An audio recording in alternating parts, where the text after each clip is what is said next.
underway. Nidalee, Graves, and Kindred being taken away by Game Talents. Once again, focusing the fact that they want to take away as many jungle champions as possible, whereas Echo and Rise are going to be the bans coming out from Newbee. Yeah, no surprises. Newbee did focus a lot of their attention last game on that Swain pick. We'll see if they go the exact same route. But another jungle ban, which means that left up picks are going to be that Gragas, Lee Sin, Graves, and Elise. You know, these Graves not even left up here. He's banned out. These are the 4 major champions that we see in the current meta. You know, it's Nidalee, Kindred, the S-tier junglers, and we see Graves, Rek'Sai being picked up here and there. All 4 of them are gone. Even these 2 teams know this is a very jungle-focused game here. Rise, 100% banned in the LPL. He's not going to see any play anytime soon as Lucian gets locked in. But I really like this pick against Newbee. Again, out of the... now Newbee have played 7 games, but previously out of the 4 out of their 6 games, they played Lucian. They really used this champion as a crutch to help Happy and Moore through their lackluster lane phase. So Game Talents, recognizing that PentaQ did phenomenally on it last series, giving it to him this game and trying to exploit that weakness again. And this will be his 2nd game with Lucian, the split of the LPL. We have to see what Newbee decide to respond with, because with all the jungle bans coming out, a lot of very powerful picks are left open, not only top lane, mid lane, but also from the support lineup as well. They could definitely opt to try and take a jungler one more time here. You could look for the jungle priority. Effectively, you have Lee Sin, Elise, and Gragas left. Swift, again, a very comfortable legacy Lee Sin player, so no surprise to see him go that direction. I'm a little bit curious on the Karma. Again, Karma, long-range support, offers a lot of utility. It's not that I think it's a bad pick, I just thought that they would prioritize the Bard, because this surely means that Savoki will take the Bard now, and we'll have the Bard-Lucian matchup. And we saw Savoki actually use the Karma in the previous game to great effect, constantly trying to disengage whenever Newbee wanted to find those fights, buffing up his team when they get skirmishes too. I almost feel in a scenario like this, what Newbee should have done is if they weren't going to prioritize the Bard, like you see the Lucian goes down, you don't want to put your bot lane in another 2v2, just sack it, look for a lane swap, and prioritize Elise to have the steroid on her spiderlings. But I think with the Lee Sin and the Karma pickup, it means that they're going to attempt to look for standard lanes again. Game Talents picking up 2 more very strong champions in this current meta. Swain and Azir being picked up here. All 3 of these champions have potential to be picked during the first few rotations because they are that good at the moment. Again, priority of Azir is that he can be blind pick, so you are correct. He's just that good that it doesn't even matter what his counter is or what he's going to look across from. This time around, though, Gimgoon getting his hands on the Swain. Swain is incredibly dependent on not receiving a lot of pressure, especially in the early game, just because he needs to push forward to be as successful, make use of his punishing trades underneath turret. So we'll see if Wushang can set him up for the same amount of success. Newbee on the other side, waiting to pick up their next 2 picks here. They're going to be going with the Maokai and Sivir as their next 2 lock-in. Spawn is a very big fan of this trifecta of the Karma, Maokai, Sivir. Very fast. I'm going to run at you and lock someone down, Team Comp. It's Newbee. It's the 5v5 comp. Again, we've underlined what both these teams are good at and how their compositions will be executed and what they're going to draft towards. And I think this also means that they are going to go ahead and lane swap. They would have great lane swap potential, especially because, again, the Bard was being hovered. And Game Talents may actually consider this now and change up their support pick. Because Bard doesn't do well in a lane swap. Well, let's see if Game Talents do just that. At the moment, they're waiting to pick up their final 2 picks. It should be a support, and it should be a jungler coming in here. Most likely going to be Elise, I feel. But for now, waiting to see what they decide to lock in. You don't think it's going to be Veigar jungle? No. I highly doubt that. It's not Saint Vicious playing this game. I think it's... I like Gragas, simply because this means that if Dade chooses Veigar or Victor, that there is kill threat and kill pressure on that mid lane. Obviously, both of them are mid-range mages, and Gragas is seen as kind of a soft answer to them, simply because if you cast behind them due to their low mobility, it's an instant death. So Dade's now like, okay, I see the jungle pick. What do I go for now? Do I look for the high mobility assassin, or do I think that I can sidestep the cask and take Victor or Veigar anyway? And I'm just really excited to watch this Trundle support, because now Quicksilver Sash no longer removes Trundle's ultimate debuff, so Maokai gonna get a lot of resistance and shredded just from a support in this game. And he's the big tanky member for the side of Newbee. And I also like the fact that they're picking up Trundle in response to Karma, Sivir, and Maokai. Again, it's a run fast you composition. Trundle can slow a lot of that down with a well-placed pillar. We're going to have to wait to see what Newbee pick up as their mid lane pick of choice, and it will be that Victor. So Dade's going to have to play this game very carefully against the Azir and the Gragas coming into this match. Again, Gauntlet is thrown. Dade says, it's fine, I can deal with the Gragas. It won't be a threat. I'll stay safe for your team. Likewise, Republic going back to his double teleport Azir play, so getting to play that back-to-back, see if he's going to have another MVP performance. You know, Game Talent sticking to the guns. Very strong side lanes. Lucian, Trundle, bottom lane. They've got Swain up top, the control control mage in the mid lane, and a great ganking jungle in the jungle. Whereas Newbee sticking to their guns as well. They want to run at you and team fight. Both of these teams have very distinct play styles they're going to be working on in Game 2. Something that I want to see for Game 2, though, is I want Newbee to execute on a lane swap. I think it benefits their composition far better. Yes, Lucian is great at pushing down towers quickly, but Swain can really get punished here. We saw what Power V was able to get over Gemgoon. Unfortunately, he couldn't execute on it.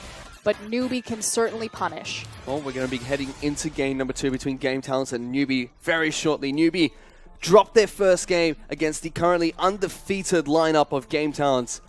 They're looking really impressive here in the summer split of the LPL. And going to game 2, they want to try and continue that dominance. But we're going to do game number 2 very shortly as we load onto Summoner's Rift.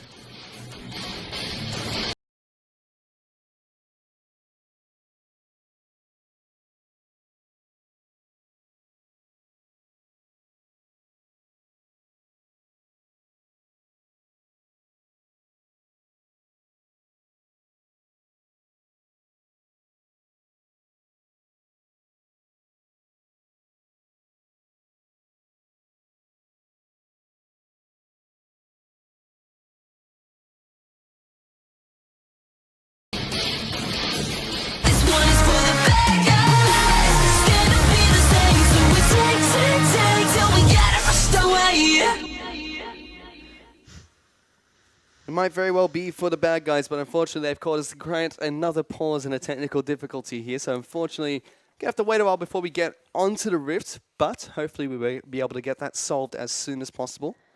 We can go ahead and talk about the compositions again, though. So Game Talents have Swain, Gragas, Azir, Lucian, and Trundle. That's right. Again, Swain is very dependent on pushing up against his opponent because of his 2 damage over time abilities that he can lay down underneath the tower and controlling that area. So what he does is he pushes the wave, he throws down his laser bird, and he throws down his torment, and he walks away laughing as you get to choose between taking the damage over time or trading your CS. Naturally, for him to do that, though, it leaves him exposed to easy ganks, which means that it's incredibly important for Swain's mid and bottom lane to distract, to look delicious, to draw the enemy jungler to gank them, as opposed to him being ganked, so he can get up and online into that big, tanky final form. Well, we'll have to see if Game Talent's Gemgoon can do that on his Swain, and if his team can be the distraction that he wants them to be, as we are on to the Rift for game number 2 between Game Talents and Newbee. Well, luckily for him, he's got an Azir and a Lucian if they choose to get standard lanes, or if we will see a lane swap initiated by Newbee.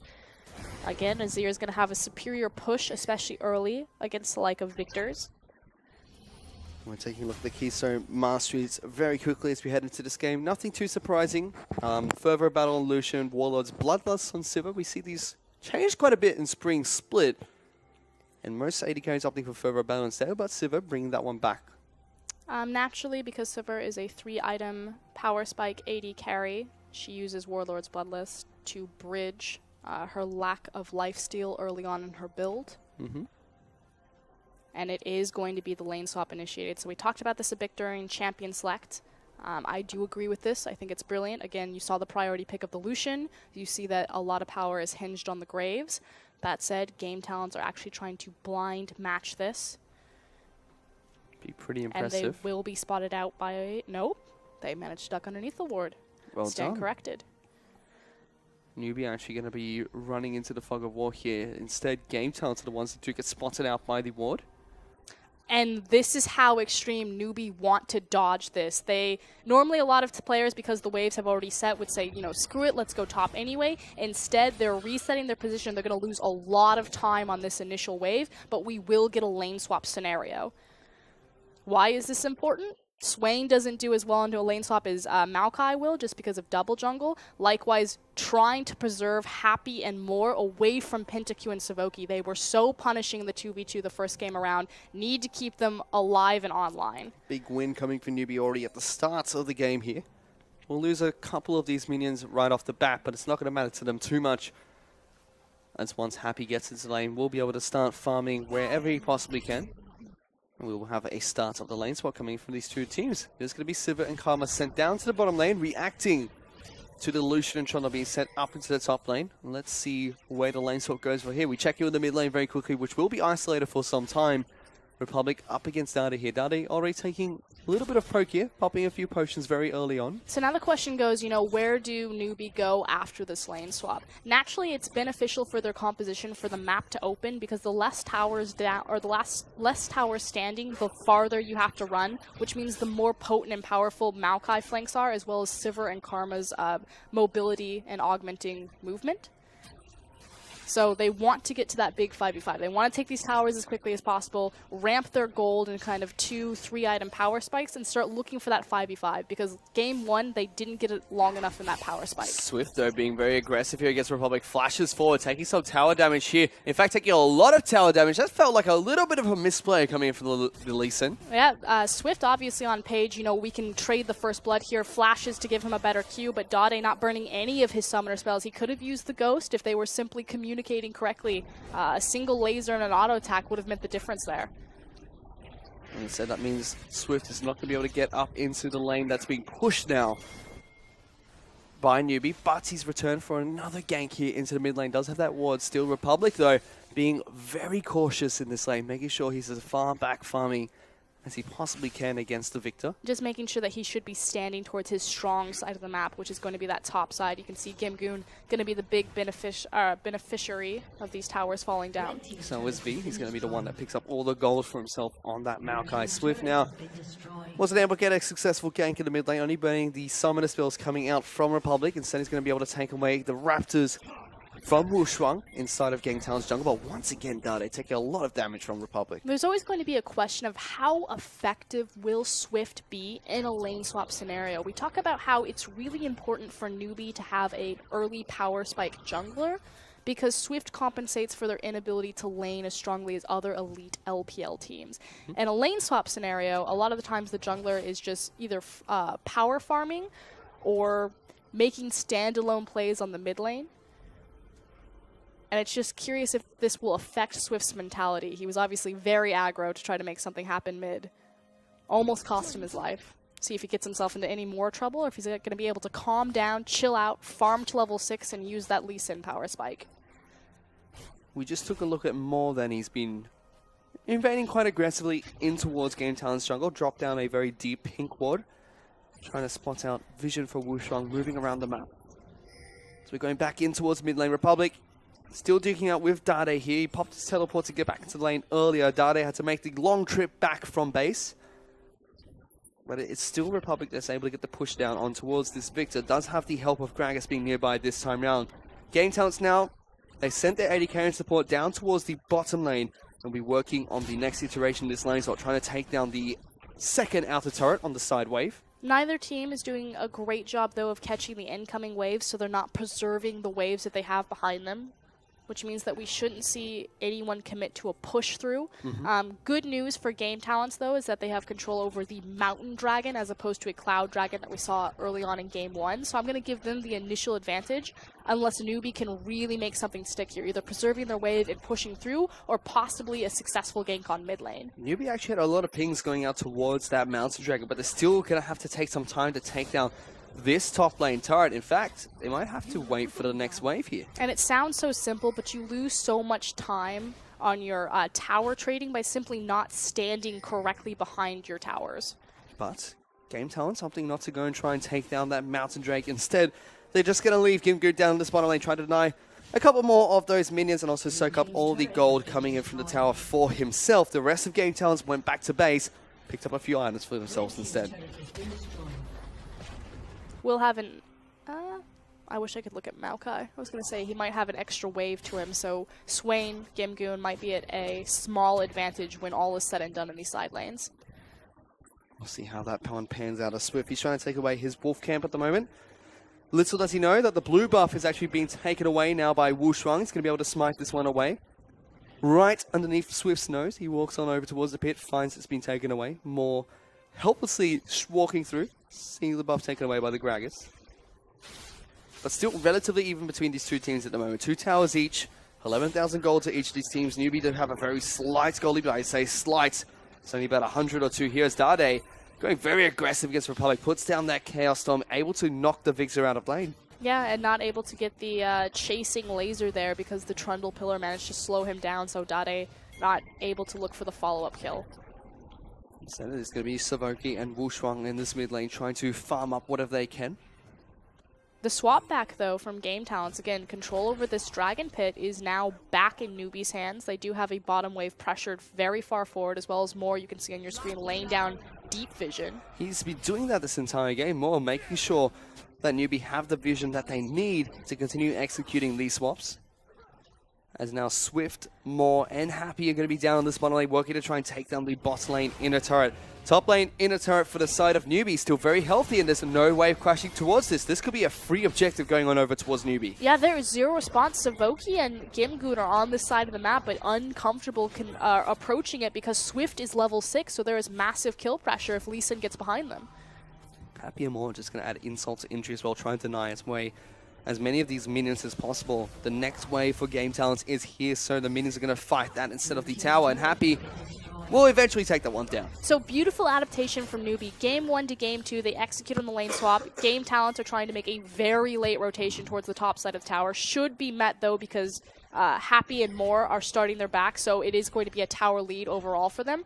But more important, this punishes both top laners because you're not able to just sit in a lane initially. You have to get these extended lanes, find your freeze, and start farming yourself up.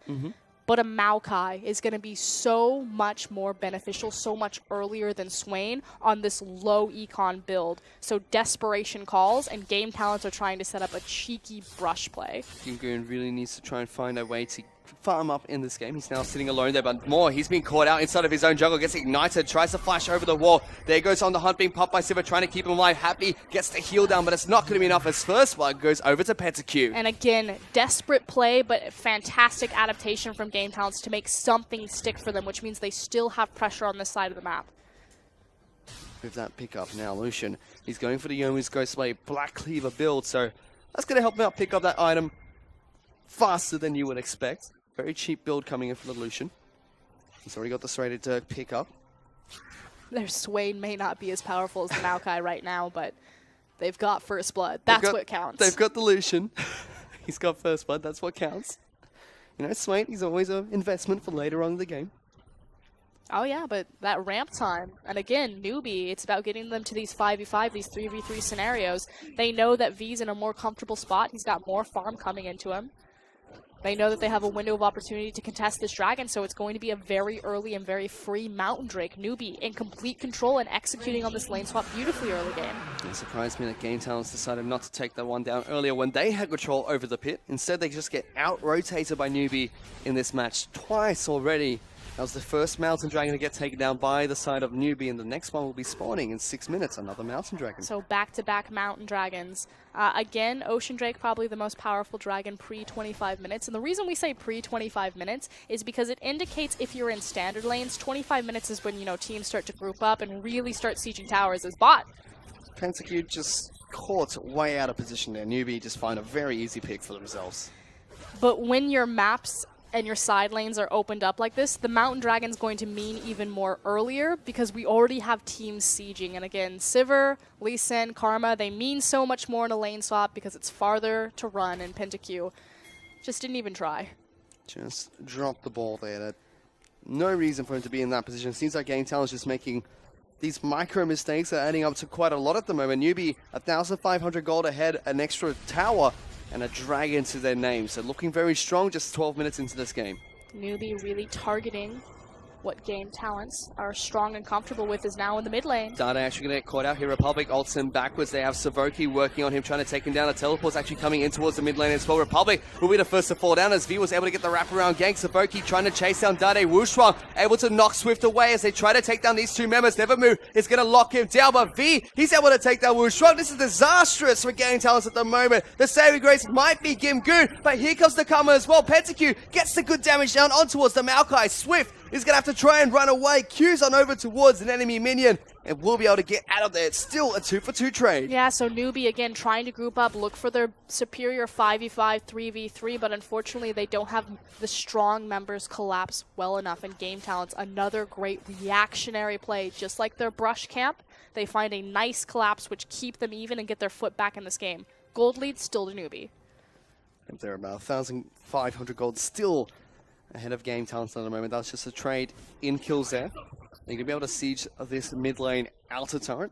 But Republic's moving back in towards that mid lane. Going to be able to poke out the remaining minions here. Swift now fancies a fight here against Gimgoon. He's going to be able to get the Q down. Blocks him down, gets a lot of damage. There's two teleports coming out from both the top lane of Swift. He's getting jumped on by Republic. Puts a lot of damage down. Gimgoon now getting jumped on by V. The Maokai will be able to pick up a return kill and is trying to fight this Azir. And here comes Happy and More. Game talents once again getting caught out. Happy going to take a lot of damage from the Sand Soldiers, but it's not going to be enough. He will fall to V. Republic did a massive amount of damage on the back half of that, though. Happy and More had to be very careful. And again, Newbee, map is open up. They're trying to find these team fights a little bit chaotically because it's not transitioning into any kind of innate lead. In fact, they're actually burning teleports and summoners, trying to get these advantages, but making their point. Still looking a lot better from the previous game for Newbee. A lot cleaner coming into this game despite how messy, so to speak, this match has been so far. And for now, game talents, they're the ones fighting from behind at the moment against a Newbee lineup that wants to fight you constantly. Taking stock of the items really quickly, you can see Gimgoon already got his Rod of Ages. I mean, all of this fighting across the map is just purchasing Newbee's slight, like, wave control. Like, they get, you know, a free wave here, some kill gold here, and more fighting now in the mid lane. And Dade there as well, as he's going to get taken down. 3 members of game talents able to pick him off. The power of Gragas against Victor, we talked about this when they picked up the Gragas before the mid lane matchup had been decided. It was throwing the gauntlet to Dade, saying, we have the Gragas, do you dare pick Victor here? But Swift, being really aggressive, actually jumps on forward, trying to get a kick off towards Savoki. Nevermove will lock down the Lee Sin, stop him doing more damage. and Dragon spawning in 2 minutes. So we'll actually have something for these teams to fight over rather than just minuscule waves and CS discrepancies. And we talked a lot about how, you know, Swain's not going to be the huge benefactor from that lane swap, but he's caught up nicely. 75 CS to both these top laners. Has that Rod of Ages completed here. Look at the rest of his team. Stinger being picked up by Republic, looking for his Nashor's Tooth quite shortly. A lot of the power back in Gimgoon's pocket was the successful teleport on the mid lane play that kind of put Swain back into this one. So again, just re-emphasizing a great reactionary play from Game Talents. Coming into this big 5v5 in a minute 22 though, do you have some adorable people in the audience? That is the youngest League of Legends fan I have ever seen. I was genuinely caught off guard by just the cuteness factor. I don't know where to take this anymore. I was going to be looking He's stolen the game. I know. With a face like that, I can see why. We set up all this narrative, and then, cute kid, oh, we're done. Let's pack it up for us, Grim. Our jobs have been taken. No, it's okay. It's the next generation. Fish, there's a 5v5 coming. So what does that mean that's important? It means item breakpoints are important. So why don't you take me through it? Softball pass. Softball pass over to Fish. Well, take a look at those items really quickly. Finally, as he's gone back to base, picks up that Nashor's Tooth as well. And he's, not as well, he's already had that Negatron Cloak stacking for quite some time there. Big thing is you have a completed Hex Core on Victor, on Dade, in a big 5v5. With the Negatron Cloak as well. That is is a big thing? That is pretty big. No, Victor's going to do a lot of damage if he's able to hit that Chaos Storm effectively. We've talked about how it's a very cost-efficient power breakpoint. So, unless Republic just makes a game-changing Emperor's Divide, which he did in Game 1, I'm going to go ahead and confidently say that Dade is stronger, at least in a AoE 5v5 sense. Well, we'll see if that does break out, because at the moment, Game Tower is actually opting to try and take down the top lane inner turret instead. looking for more tower objectives over the dragon. So the second mountain dragon is going to fall with relative ease going on over towards Newbee, whereas the top lane inner turret will fall down for Game Talents. I mean, effectively you're trading the same thing. The mountain dragon is going to empower you to take towers. Why not just take the tower as well as the global gold that you have the chance to do? So I don't mind this trade. More important, though, is, again, emphasizing Dade. The Victor has the completed Hex score. He's very strong right now. Probably don't want to fight him at a choke point. Let's just trade tower for Mountain Drake. Game Talents are going to look to try and even out the objectives being taken down by looking for a Rift Herald pickup as well. Wards are going to come out, and lots of pings coming out from the Newbee lineup. They're trying to close the gap here, and that means Game Talents going to immediately run away and not try to take down the objective. But they have moved into the mid lane, and again, I just have to emphasize this, Gragas. When Gragas was big and powerful, when we started having these ARAM scenarios, it's because he belly bops forward and he can immediately break these types of freezes in the mid lane by getting a nice cask behind this Victor. Well, let's see if Wushang can do that. He's one of the very impressive new junglers that we see here in the LPL. I'm going to say breakout star. It was kind of overshadowed, it felt, with Condi being in the lineup of Team WE. I think he was just frankly overshadowed because he's on a team like Game Talents, but there we go. There's that belly bop into a Trundle pillar there, and they're going to be able to take down Swift at the start of the fight here. Swain going to be able to heal out quite nicely, be able to teleport. It's going to get cancelled there coming out from V. And they're still looking for more as Moore has to flap over the wall. It's going to get jumped on by Wushang. The slow's going to connect onto Happy. Meanwhile, in the back lines, they're trying to take down the Victor. Good flash coming out from Dade, able to evade the ultimate coming out from Azir. We expect amazing mechanics like that from Dade, so nothing surprising as Game Talents continue their chase. They will translate this into a blue buff steal, but with Victor still up and alive as well as Sivir, sieging mid tower is still quite a feat. Game Talents pick up a single kill for themselves, but they're still behind in gold against Newbee. The idea was solid, though. This idea that we're going to set up a trap, we're going to make a pick, we'll take a numbers advantage and translate that into mid-tier tower. The reason why Game Talents chased so deep is because they knew they needed to kill more. You have to kill Victor, you have to kill Sivir if you're going to take a team fight into an objective trade. And it almost looked like they were going to be able to take down Dade, but that flash was just clinical coming off from the Victor. It saved their tower. So strong individual mechanics and a strong individual performance from Newbee members. Again, keeping them in games, but it's kind of been their lackluster teamwork that's cost them the series so far. Obviously, we have time to turn it around, but this isn't something, a criticism that we usually throw at a team like Newbee, formerly Xiaogu. But Newbee so far still looking rather impressive when it comes to their rotations around the map, you know. We're able to force that very early inner turret that also allowed them to pick up 2 dragons for free without any contest coming from Game Talents here. Swifty's found himself on the wrong side of the map one more time here. Moore's going to be able to help him out. There's that pillar being put down. It's trading blue buff for blue buff. Meanwhile, Pentacu's going to be trying to push out this mid lane with the help of Zavoki, looking to try and get some damage down towards this mid lane outer tower. And in fact, if he's left alone long enough, might be able to take it. Needs to be very careful, though, because here comes Moore and Swift, which is why they're going to exit to their strong side of the map. And a good prepared wave from Republic mean that Game Talents can very easily rotate bottom should they choose to.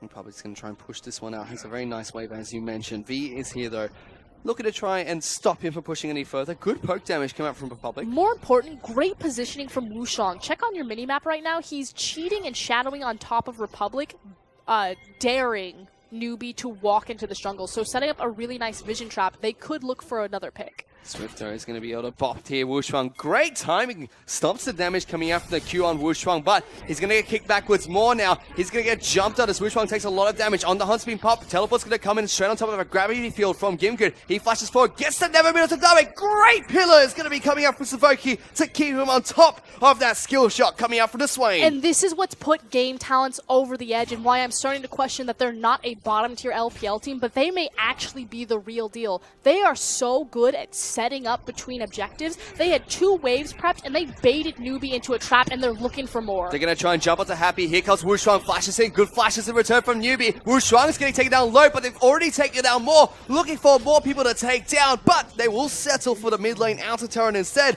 and a lot of low health bars on Newbee. So a bit over-aggression does cost them their jungle, but again, the fact that Sivir is pushed out, and more importantly, that Dade is dead, cracks these two mid towers. So huge swing of power for Game Talents. They're back in control. Not only power, but also gold has been swung in their favor completely as they're 2,000 gold up ahead of Newbee, and they're 5 turrets to 3 at the moment. With Dragon spawning in a minute here, not looking good for Newbee at the moment. And I just have to underline this, how it was all set up. Republic on the bottom side, the fact that they're running double TP with an Azir, which isn't something that we usually see. Azir, normally very fragile when he looks into a TP scenario. He's not going to TP into a fight and start laying down massive amounts of damage. He needs setup time. The fact that they're using it to set up macro rotations, to bait teams into vision traps. We saw Wusheng shadowing overhead him, having the ward laid down, baiting Swift out. And we know we talked about Newbee being that very strong 5-on-5 team, as we can see the gold swing that's taken place so far. And you know, Game Talents, we credit them a lot to their very good laning phase, how they like to control that. Newbee, they looked a lot stronger than laning phase here. Now it's the mid game almost, where Game Talents just come online, find the picks they were looking for. Like you said, Wusheng getting good position inside the jungle to try and create all of those opportunities. The difference between these two teams right now is that Game Talents understand how to play around objectives and Newbee don't. We saw it last game. Newbee were careless with their wave management. When they did manage to win a team fight, they weren't able to execute or snowball on it as effectively as possible because they'd have to back and reset their map. Game Talents, they're not to the point of like 2015 LGD yet with their wave management. But they're looking really good. They like, certainly are. Surprisingly good. It's not just a dominant lane phase anymore. With this series, they've proven that there's more. V is actually still in base, sitting on top of that home guard buff, looking to try and find a teleport flank. This is the third Mountain Dragon. It's something that Newbee would definitely like to pick up here. But Game Talents not going to give it up without a fight. Republic, though, he's caught out. He's not in this position as the rest of the team. TP's going to come into the back lines immediately. Game Talents going to back off. V is going to get stopped by the home guard. Hetsky being very aggressive towards this Maokai, trying to shoot him away. Culling's going to put out. Flash actually has to come out for the Maokai. Dragon will go in favor of Newbee. They pick up the third Mountain Dragon to themselves. So mission accomplished from the lineup. Yeah, indecision from Game Talents means that, like you said, having those 3 Mountain Drakes, they'll do 30% bonus damage to towers as well as epic monsters. So Baron, very threatening from Newbee right now, as well as when they do immediately start sieging, they're empowered heavily. This is, you know, not the end for Game Talents here. It's still a objective. 4 objectives. Mountain Dragon only helps you out take down more objectives. But the thing is we just talked about how Newbee are actually very careless with their side wave management. So when they do win these team fights, because they're the kings of team fighting, at least that was the identity that they had previously in the LPL, now having 3 Mountain Drakes, it pretty much compensates. Okay, yeah, our waves are a mess, but guess what? We have all of this percentile bonus damage to towers that we don't have to immediately care for them. We can just bowl through on less creeps than we'd have to have before. And it almost feels like Game Talents also have to be very cautious now. We saw in the last game where, you know, Newbee were fighting them 4-on-5, finding great team fights, and they left their Maokai up in the top lane, pushing, taking down turrets. If they do that again here, Newbee just be like, sure, we'll race you. We've got 30% extra damage to these turrets. We'll take them down faster. It also means, again, that since they have so much more Baron threat now, that it's a much larger...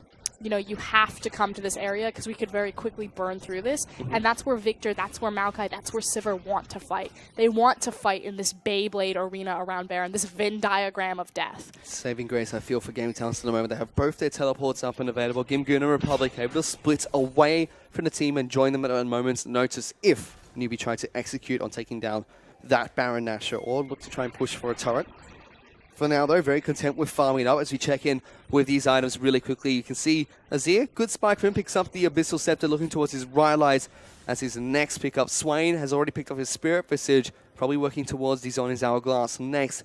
Whereas PentaQ, he's picked up his Yoma's Ghostblade and Black Cleaver, looking towards his Zeal item as his next pickup. And pretty much all that really means is that Azir is about to hit his big breaking point, Lucian's already online, and Swain's about to hit the big breaking point. So it's probably the next 5 minutes where Game Talents will probably be as strong as they'll ever be before that 6 item mark. And on the flip side, you can see V, he only has a Spirit Visage and the Frozen Heart, so not a lot of health, but quite some decent resistances on the Maokai at the moment. That's all going to get stripped away if Savoki can use his ultimate wisely in these fights.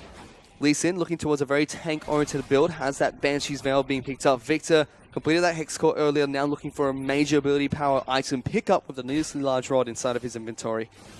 And Sivir looking for that 3rd item power spike. Yeah, really needs that Infinity Edge for the backline crits there. Both supports, because they're picking up the Locket of Iron Solari, so trying to mitigate some of this AoE damage that is prevalent in the solo laners of both teams. Which means that Sivir's going to shine even more. Unfortunately, the Korean penetration build that PentaQ is running won't benefit anyone else on his team. Yep. Unless you count Trundle's auto attacks, you know, popping him with the club. That's who it's for. Savoki, I got you. Well, you know, it's time for you to shine. Savoki protected him for an entire spring split. It's now PentaQ's time to return the favor, Frostgurn. Needs to help him carry.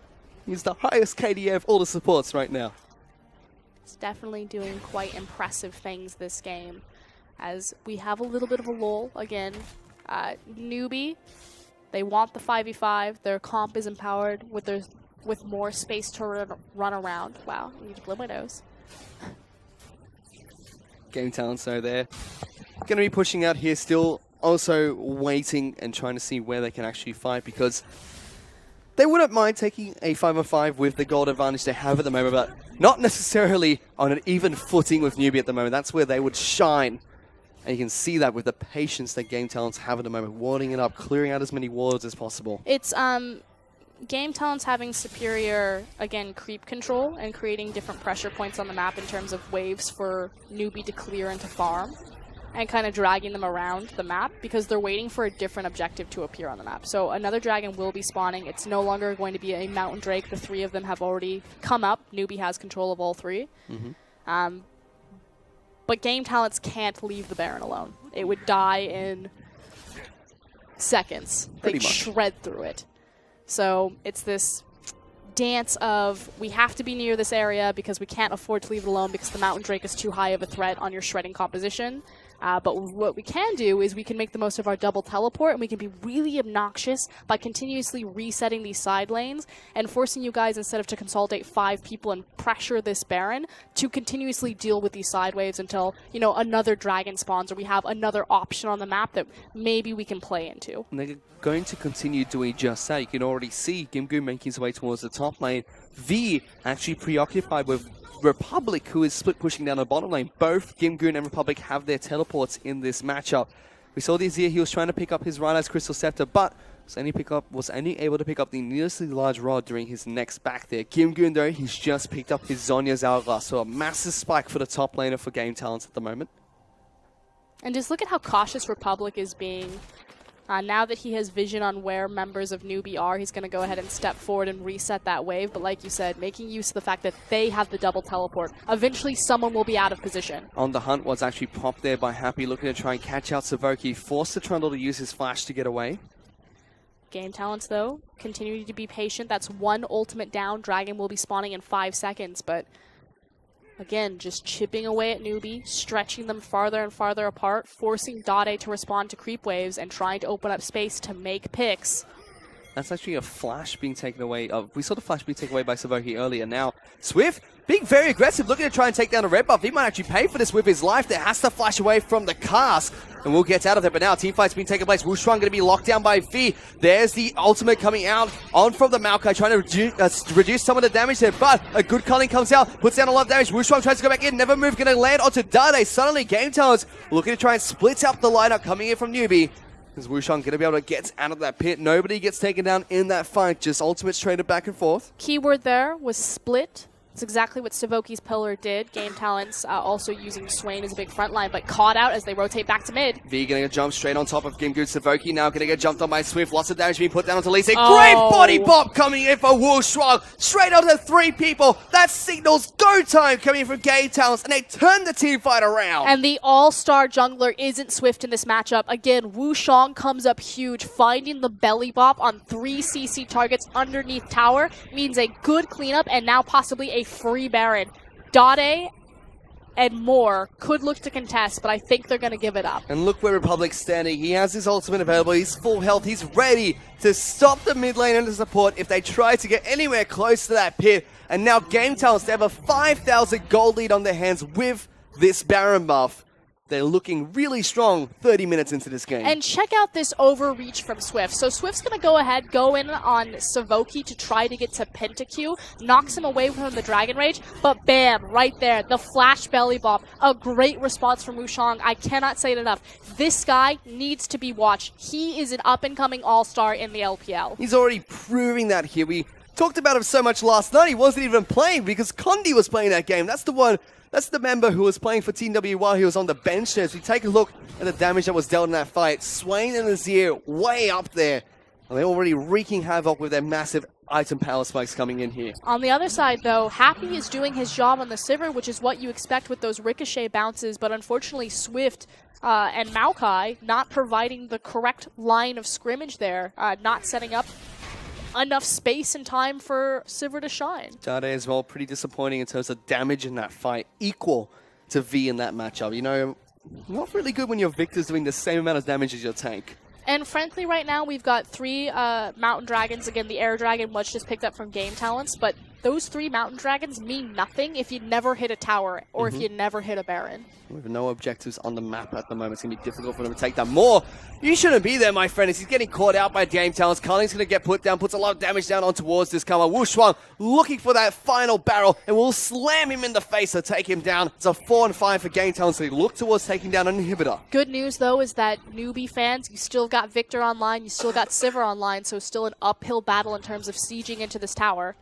But check out the waves. Again, Game Talents did a great job prepping both their side waves, so they do have another option if they don't want to sit mid. The top lane is pushing back in favor of Newbee at the moment, but they already took down the top lane inner turret instead. Game Talents forcing straight on top of this inhibitor turret. Already trying to fight V. Actually going to get caught out here. Trundle pops the ultimate. The subjugate going to rip all those resistances away from the tree as the inhibitor turret is going to fall down. Game Talents looking really strong. They want to just keep charging on towards the base. Yeah, they could look to end this. At this point in the game, Gim, Goon, and Savoki are just too massive of a front line. And they're going to be able to rip through these Nexus turrets as well. Gim Goon is trying to be the obnoxious strain that he can be. So Republic actually has to get out there. Happy getting some good ricochet damage out. Savoki almost gets taken down for that. The Boomerang Blades are critting left, right, and center. Swift desperately trying to see if he can pick up anything in the back lanes, but Game Talents recognize that and get the heck out of there. A little bit of an overreach, though, so good defense from Newbee. Game Talents could have disengaged from that, picked up another free tower, particularly that bottom inner turret. But try to end the game. Don't get much. Still have the gold lead. They definitely do. 6,000 gold in Game Talents' favor, sitting quite close to where they were when they ended the game against Newbee in the first match of this best-of-3 series. Around a similar timing as well. You know, 33 minutes into the game, Game Talents find their lead and working with that quite nicely at the moment. We take a look at the items that have been picked up since then as well. We can already see Ginko looking for another big ability power item. Probably going to be the Rabadon's Death Cap there. Just like the Nidisi Large Rod and the Blasting one. Meanwhile, Gragas picking up some more defensive items. Lots of magic resistance actually coming in from this guy. So no armor being picked up except for the Frozen Heart at the moment. And frankly, we can take a moment to kind of recap how we got to this point in the game, because Newbee played the early game so well, recognizing that they don't have the strength to 2v2. Yes, they have a very star-studded roster, but none of them are particularly good in lane matchups. Dade, never known for his lane phase. Happy and Moore, never known for their lane phases. It's all about these big 5v5s. But Game Talents are so much more surprising in the 5v5 than we really give them credit to. And they're also great at identifying what makes their composition strong and executing that. Understanding exactly where they want to fight and how they want to fight. V, once again, is sitting inside of the base, looking to try and find a teleport flank here. They've pinged out the ward that's really deep, far behind this inhibitor turret, and actually going to commit to it. That's deep. He's looking for this, but he's so far away from the rest of the team. Game Talents have to try and do something now before they get collapsed on by this Maokai PentaQ. Diving backwards, V's going to jump straight on top of this Lucian, trying to do as much as he possibly can. PentaQ flashes away immediately, but Wu Shuang, he's in the back line. Swift going to try and kick Republic forward, gets locked down by V. They're able to take down the Azir, but at what cost? As Swift, he's going down. Wu Shuang, he's the next target here. Gim Good is trying to do the best he can to take down whoever he can in the back lines. He takes down one as he finds Swift. He's just constantly healing up. Eventually, Happy's able to take him down. That's 4 members dead from Game Talents. But more importantly, the base is still bleeding, and yes, Newbee may find an ace, except Savoki's going to slip away into the night. but they can't do anything with it. That's the team fighting that we expect from Newbee. Swift coming up huge on his Lee Sin again, getting into the back line, picking out Republic, forcing off PentaQ, so he takes up both carries, but it's too little too late. Where was that play 10 minutes ago? It's a huge flanking teleport though from V. That summoner spell is going to be down for the next 5 minutes as we take a look at the damage dealt. This time, Dade comes out strong, able to deal equal damage with what we see from Happy once again. Well, it's super easy when you got your massive tank line set up in front of you and Swift hand delivers some fried chicken to the back line. Poor Republic, they're sitting at the bottom of the damage dealt for his lineup, getting quick. We're getting kicked straight into all the damage sources and locked down by V right afterwards. Important to note, though, that was Swift's flash. I don't know why that was so hard for me to say. Obviously, a 5-minute timer on that, so he won't be able to have that up and available for the next fight if they fight within that window. On top of that, game talents, the only summoner spells they are left up is Republic's Teleport and Savoki's Ignite and Flash. So, Baron's coming up in 50 seconds. The Elder Dragon will spawn in 45 as well. Mountain Dragon could definitely come into play for Newbee here with these two objectives spawning at the same time. Again, it really just feels like Newbee haven't utilized their triple Mountain Drake at all. They've had one big team fight, and you have to look at that as kind of a criticism to V. The fact that Swift has to be your primary playmaker on the Lee Sin when you have a Maokai with teleport available, but such a deep TP kind of fumbled. Newbee need multiple members of their roster to step up into this playmaking position. It can't be all on Swift and Dade's shoulders. For now, though, Elder Dragon's going to be spawning in 5 seconds. Newbee looking to try to take that one down. Game Talent's very content, actually, with just trading it for the Baron buff. And this is what these two teams prioritize. The sieging potential from the Baron buff versus the combat stats, as well as the sieging potential of augmenting that triple Mountain Drake. It makes sense. Newbee, they're the 5v5 team. Give us the triple Mountain Drake. Also give us the combat stats of having Elder Drake. Game Talents, they're the smarter macro team right now. Give us the Baron buff to stall this out. Game Talents pick up the Baron buff, head straight back to base. Elder Dragon live for Newbee at the moment, which means they're going to increase the effectiveness of those macro dragons by half, so 45 extra damage to turrets here. But also check out the turret buff there to backdooring those initial few hits. They didn't have a creep wave with them. It takes, 66% of bonus true damage to towers away. But as soon as that creep line showed up, immediately those towers fall. So Newbee's lack of wave management still punishing them when utilizing Mountain Drake effectively. On top of that, if Game Talents can delay the buff out for a significant amount of time here, the Baron buff is going to last longer than the Elder Dragon buff will. So they do have a window of opportunity to counter-attack. And Newbee needs to completely reset that 90-second window of having the Elder Drake, because they need to reset their side waves. We've said this over and over. Newbee, they're great at one thing, team fighting, but they are not great at controlling their map right now. That's not allowing them to team fight effectively at all. That Dragon buff almost complete here. Baron buff just starting for the start of game times. Then looking to already go onto the aggressive front. Already setting up a wave up in the top side of the map, pushing up mid lane wherever they can, grouping up inside of Newbee's jungle, just waiting for the Elder Dragon buff to disappear from the remaining members of Newbee. Still, question is if they can take a 5v5, Swift has his flash back up and available. And again, V's kind of dropped the ball in this Maokai. Yes, his KDA looks decent, but as far as him stepping up and changing these team fights, it's really been on the back of Swift and his flash. Well, let's see what's going to happen here as that Dragon buff is going to be dropping from the 5 members of Newbee. Now, Baron buff still up and online for all members of Game Talents.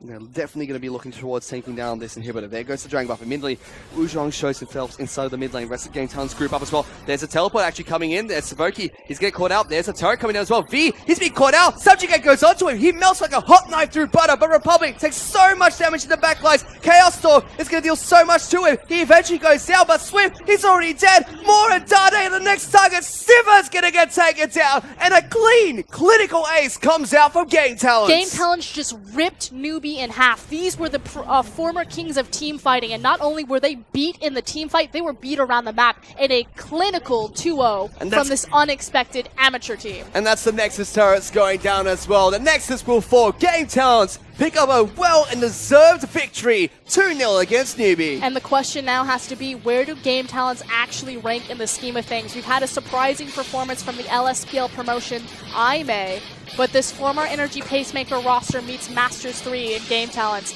is turning quite a few heads as they finally prove themselves and take down an elite. And they're still undefeated here in the summer split of the LPL. Week number 2, they've only dropped 1 game so far, and that was the Snake, the first match they played in the LPL. Newbee, they've looked strong. They picked up a win against, they picked up a single victory against EDG. They were able to pick up 2 games against IG as well to pick up that best of 3 series, but dropping this 2-0 to Game Talents. Okay, let's break it down. First and foremost, we had a triple Mountain Dragon available to Newbee. That, a lot of teams look at that, that's instantaneous. That's 30% to towers, as well as massive control over Baron if you ever get a hold of it. Fact of the matter is, they never did. They were never able to touch it. That 30% translated into an easier Elder Drake, which was then completely wasted because they had 0 control over their side lanes and were just pulled around by Newbee, or pulled around by Game Talents. Game Talents set the pace of that game from pretty much 10 minutes onward. Newbee had a phenomenal lane swap to try to shore up what issues they had in Game 1 from Game 2, but Game Talents were just a step ahead of them pretty much the entirety of the game. And that's what you don't expect from a low-tier considered LPL team. And probably not going to be considered a low-tier LPL team after that match against Game Talents. In fact, after the run they've had so far in the LPL, Game Talents really look promising, and we talked a little bit about the context of their wins coming up into this match. Yeah, now they've taken down Newbee, that doesn't matter anymore. That's what's so important about this series, is that Newbee, they're not playing to the same level as we saw QG formerly do, obviously a rebrand, but they're still playing well, particularly in their 5v5. And it's also how Game Talents are beating Newbee. Again, Newbee aren't necessarily known for their big macro map play, but for a team to be so decisive and so clean around objectives, again, there was no hesitation. We're trading the Elder Drake for the Baron, and we're going to counter it out by also pushing our side waves to make sure that they have to respond and they don't get to use that objective buff. That's high-level League of Legends that, again, you don't expect from a team that was relegated. And they played that very fantastically. Newbee, on the flip side, they didn't look great in terms of their macro play. We're not able to control the map very nicely. They still, however, looked great in those 5-on-5 team fights. There were a couple of fantastic fights in Game 1 and Game 2 where they fought from a deficit and were still able to pick up a great fight, so to speak. You have good, really nice individual performances from the likes of Republic, which is another surprise because he didn't have a great spring split. But you also have phenomenal performances from Wushang, the new all-star jungler on this team, particularly on that Gragas, again, the belly bop into 3 people underneath the tower. That was beautiful. It was beautiful. But what's really surprising is that this team knows exactly where their comps are strong. That sounds like so basic a thing to understand, but you can see they recognize they're strong in the jungle. They're strong around Dragon Pits. We don't want to fight Newbee there. Continuously pull them into the lanes. We're really good at sieging. So many LPL teams will just fight or take a 50-50 fight because they think that they're just have the better mechanics, that they'll just be able to brute force it. But Game Talents are showing a self-awareness by saying, we know exactly where and how to beat them, and we know exactly where and how they'll beat us.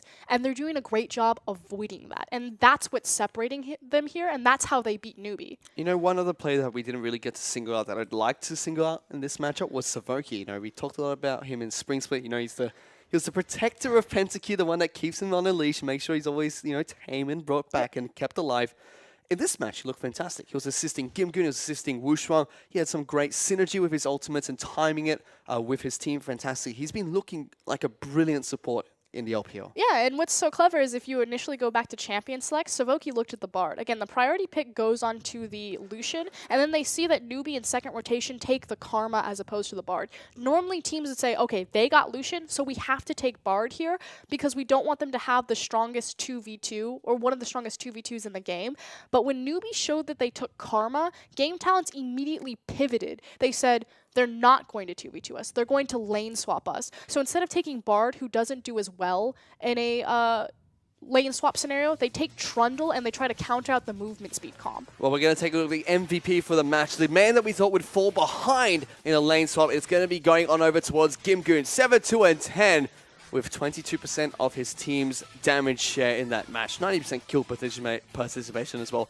He had a pretty decent game on this Swain too. Yeah, especially because the early game from Newbee, not only was it to protect Happy and More, but it was to shut down this Swain pickup. He doesn't do as well in a double jungle scenario as someone like Maokai will do, but it was really that initial teleport play on mid lane that put Gimgoon back into this game and allowed him to get a nicely timed Roa, and then from there Swain was able to get to that point where he just becomes this unkillable front line. He certainly was. We've seen quite a few obnoxious Swains in the LPL so far, and this is a pick that constantly, you know, sneaks through picks and bans occasionally. When it does, it's just devastating for whichever team has to play against it. It's about making sure that Swain can get to that point where he has those 3 big core items, again, the Roa, the Hourglass, as well as the Spirit Visage, so he becomes that big, unmovable front line, able to heal himself practically back up to full through a Zodiac Hourglass stasis effect.